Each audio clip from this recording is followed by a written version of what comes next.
Good morning, children. How was your breakfast? Did you drink milk today? Oh, that's great. But I want to make this morning a bit greater. Everybody stand up and let's do the shake it booty dance. Oh, that's awesome. So today, let's explore the things we see in the market. I know you're all excited because you love shopping, isn't it? Alright, now I will be flashing different pictures. As I flash one picture, you should have an idea what was that picture all about. Once I have flashed them all, it is the time that I will ask you what was that picture all about. Do you understand? Okay, good. Now let's begin. This is the first picture. The second picture. The third picture, and the last picture. So I know you're now ready to describe what you have seen on the picture. So let's begin with the first picture. So what does this picture describe? Yes, Ken? Alright, that's good. The customers need to key up in order for them to purchase the items they will buy. The next picture is this. Who wants to describe what does this picture tells us? Yes, Sheena? Alright, very good. The vendor aims to bring down prices on all her goods. Thank you, Sheena. Now let's proceed to the third picture. Now, who wants to describe this picture? Yes, Anna. Alright, very good, Anna. Anna says that the customer is picking out the perfect tomato on her food. Anna is correct. And lastly, yes, Nancy? Very good. This picture tells us that the lady paid for her bread. It just simply tells us that the lady paid for her bread. Now let's make the pairing session because we will be having an interesting activity. Now I want you to pair yourself with the person in front of you or with the person at your back. Are you now okay with your partner? Alright. Now I will be showing you some of the things that we see in the market, and let's pretend and imagine as if we are literally in the market. So this moment, I will be the sales lady and the cashier in the market, and I will sell you these things. So once the item is purchased by one of your classmates, don't worry, you still have the chance to purchase the same item because we have a lot of stocks here in our market. Do you understand? Alright, good. But before you purchase an item, you should consider the following questions. First, what would you like to buy? Second, to whom would you give the item you got? And lastly, you have to consider this question, where will you use the item you got? Also, right after you purchase an item, talk with your partner and discuss about the thing that you purchased, and don't forget to write what you have talked about because you will be reporting the answer of your partner and vice versa. Be guided also that purchasing an item is per partner, and we will start from the right side, which is Anna, to the left side, which is Ken. Do you understand? Alright. So are you now ready to shop with your partner? Okay, that's great. Now, let's start the shopping. So, I think everyone got their item already. Have you picked out the perfect one for you? Oh, that's great. Now, let's have the pair reporting. Of course, let's start with this right side. Okay, so let's start with the first pair, Sheena and Shane. Oh, Sheena got a pair of shoes for her dad. Because whenever her dad took off his shoes, she saw that it is already broken. So Sheena uses the word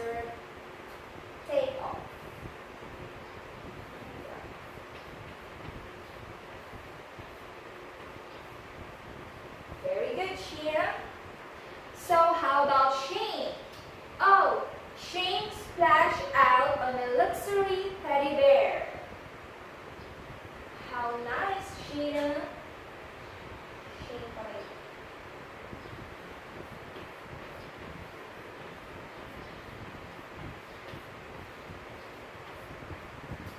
Nice one, Shane. So Sheena and Shane did a great job. So I think they deserve a 3 claps. So let's give them 3 claps. 1, 2, 3, go. 1, 2, 3. So now let's proceed to the second pair, Ina and Ken. Alright, it's your time, Ina. Okay, very good. So Ina bought a red dress because she believed that wearing a red dress really makes her stand out among all the other dull brown ones she had. So very good. Ina.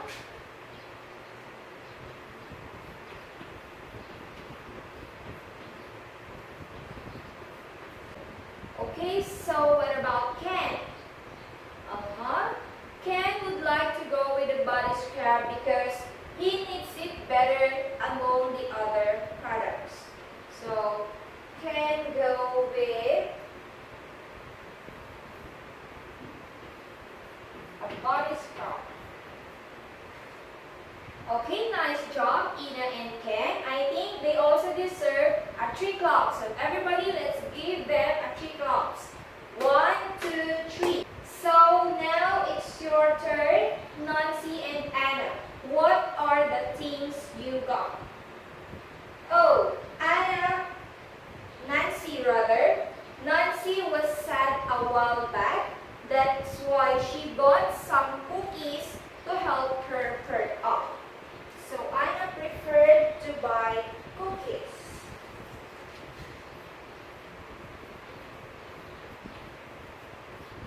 So that the cookies will help her perk up.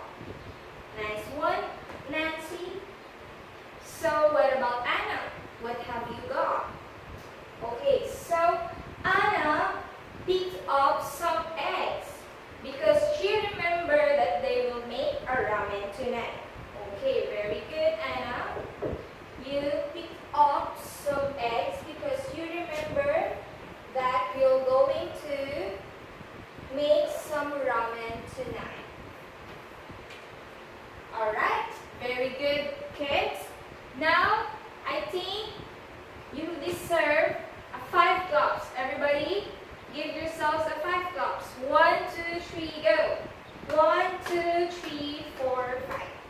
So since you did a great shopping, let me ask you this question.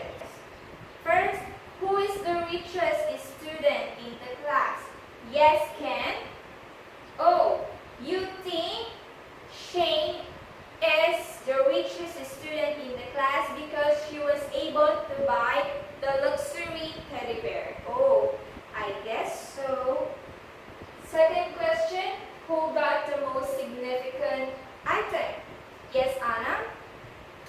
Oh, you think it's Sheena who got the most significant item because she was able to buy some pair of shoes for her dad. Well, we have the same thought. It's for me. For me, it's Sheena as well who got the most significant item because she was able to buy a pair of shoes for her dad, and she was so very kind, right? So let's learn from her as well. Okay, everyone did a great job. You were able to report your activity with correct pronunciation and grammar. Now let's discuss what we have done. As you can notice, I have written in the blackboard the words that you have used during your reporting a while back. But actually, you are not aware that you use phrasal verbs during our reporting. And that is our topic for today. It's all about phrasal verbs. So let's begin by defining what is a phrasal verbs. So it says here that phrasal verbs are phrases that indicate an action. Also, it consists consists of a verb and a preposition or an adverb. For example, get up, go through, write down, and take after. Get, go, write, and take are the verbs. And the preposition or the adverbs that are added to them are up, through, down, and after. So when you combine them together, they are what we call the phrasal verbs. Do you get it? Okay, very good. Next. Sometimes phrasal verbs consist of three elements. We have here the verb, the preposition or the adverb 1, and the preposition or the adverb 2. We have look forward to, put up with, sit in, for. The verbs that we have are look, put, and sit. And the prepositions or the adverbs that are added to them are forward to, up with, in, for, so that they can be called as phrasal verbs. Do you get the idea? Okay, that's nice. Next, when added to the verb, the preposition or adverb may change completely the meaning of the verb. Here are some examples. We have here 3 phrasal verbs. Can you read it for me, Anna? Okay, look for, look up to, and look forward to. The meaning of look for is to search or to seek something. Example, he is looking for his keys. What's the phrasal verb we use in this example? Looking for. Very good. Second, look up to, meaning have a great deal of respect for a person. Example, his father is his model. He is the person he looks up to. So how about you, Anna? Who is the person you looks up to? Oh, your grandmother. Very good. And then the last example, look forward to, which means await eagerly or anticipate with pleasure. Example, she is looking forward to visiting Paris. Isn't it nice to go in Paris? Very good. That's really nice. And then, we have here some example of phrasal verbs for shopping. Some of these are the words that you have used a while back during your reporting. The first phrasal verbs that we have is sell out. That means that sell all of the supply that you have of something. Let's use it in a sentence. Basketball games often sell out well in advance. Second is help out. That means is to assist someone. Let's use it in a sentence. If you got the time, help out with our relatives' work. Another example is to put on. To see if something is worth trying. Alex put on his jacket. Why do you think Alex put on his jacket? So that he can be able to see if it is worth trying. Another key up, which I think we have mentioned key up during our pre-task or pre-activity, or the pictures I have flashed it before we started. Key up means wait in a line behind people. And let's use it in a sentence. I hate having to key up so early just to get football match tickets. That means you have to line, or you have to make lines in a group of people. Next, pay for, which I think we also use this during our pre-task. Pay for is the act of paying money. She might pay for dinner. And I think Anna answered the last picture that the lady paid for her bread. And that's the same scenario. Another is pop into, to visit briefly. I'm going to pop into the supermarket for a moment. That means to visit briefly. Like what we have done a while back, we have to pop into the market. Next is take off. Remove a piece of clothing. Remember to take your shoes off before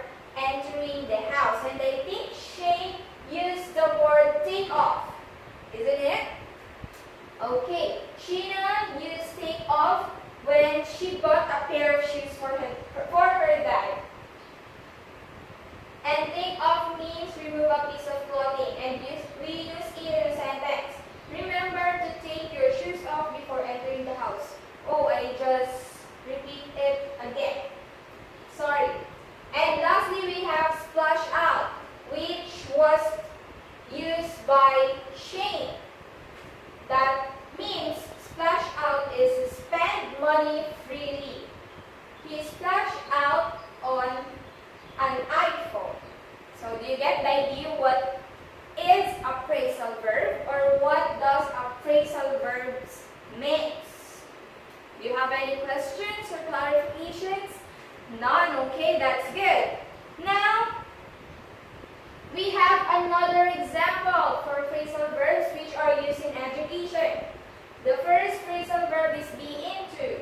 Take off, go over, read up on, hand in or turn in, and hand out. So this time we will be having an activity. And that activity is related to our topic for today. And I provided here some worksheets paper that you will answer. So, get one and pass. Yeah.